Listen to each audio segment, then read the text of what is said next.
What's up, everyone? This is LeetCode 155 min stack. We've done this problem in Python. Now we're going to do it in C++.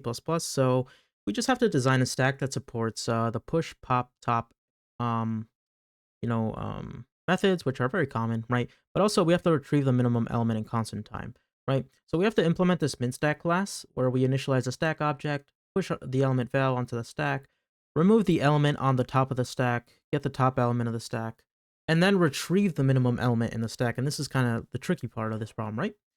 So we have to implement a solution with O of 1 time complexity for each function, right? And so the trick here is to use two stacks. I think you can use one, but I haven't seen that solution being implemented that often, but we'll touch on that afterwards, right? So we're going to use two stacks to solve this problem.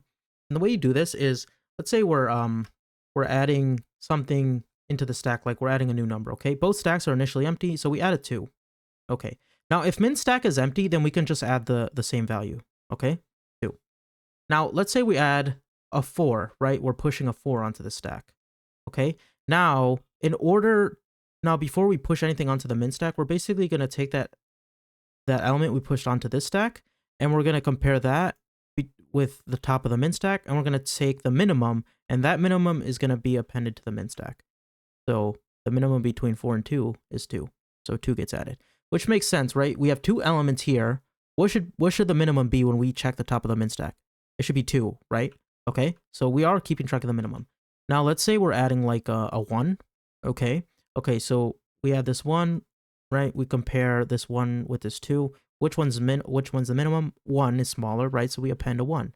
Okay, so we have 3 elements in the stack, yet we're keeping track of the minimum properly, right? When we check the top of the min stack, okay? And by the way, that's the point of min stack. We check the top of the min stack to get the minimum in our stack, okay?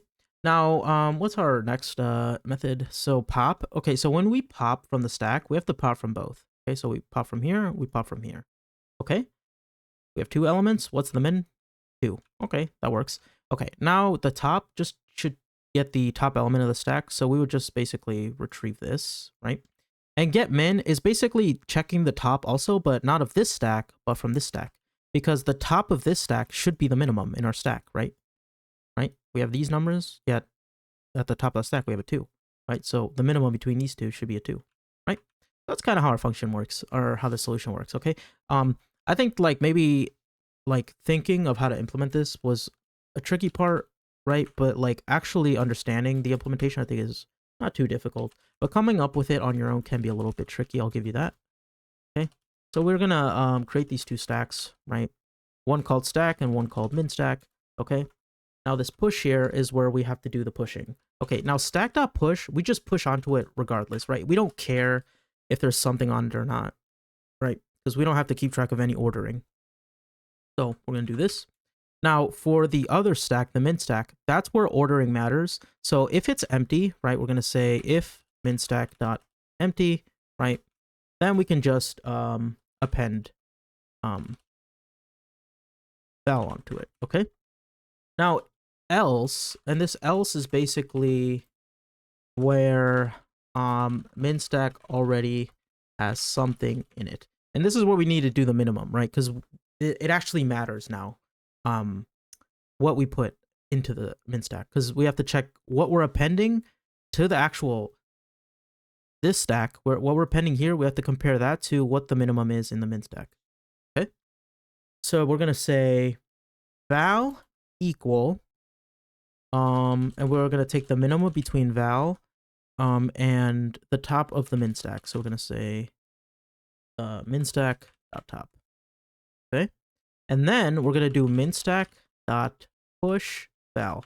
Okay, now you can write these on one line, by the way. I'm just doing it like this just so it's a little bit easier to read and understand. Okay, now the pop, here's where you have to pop from both, right? So we're gonna say stack dot pop min stack dot pop, right? Top here is just checking the top of the stack, so we're gonna say stack dot top. Okay, and here this get min is just checking the top, but not of stack, but min stack. Okay, boom.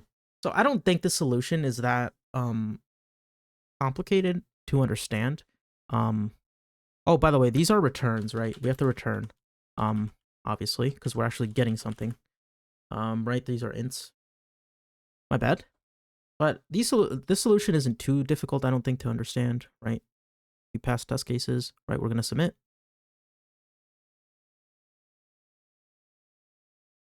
There you go. I'll zoom in case you have a hard time reading it, but yeah. So we implement the stacks, right? We implement the push method, right? Where we have conditions depending on whether min stack is empty or not.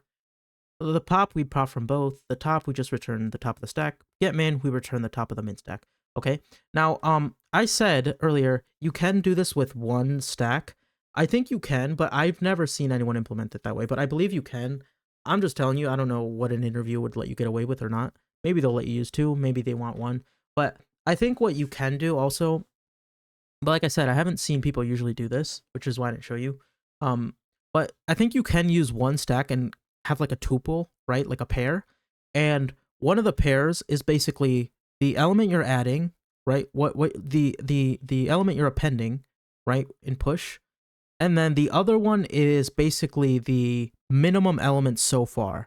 So basically you're keeping track of the minimum, but it's in a pair, right? Like let's say the second value is the minimum seen so far, and the first value is just the element you're actually at. So you can do it like that, I believe. I think it's a little bit strange, but I don't know. For some reason, if they ask you to implement this class or this do this problem, and they only allow you to do one stack, I think that's how you would do it. But again, I don't think I've seen many people do it that way. Also, it doesn't really say anything about using one stack or two stacks, so I think you can do it anyway. I don't think there's a wrong way to do this problem, right? So between those two ways, so it's up to you. But anyways, I hope this helped, and I'll see you in the next one. Peace out.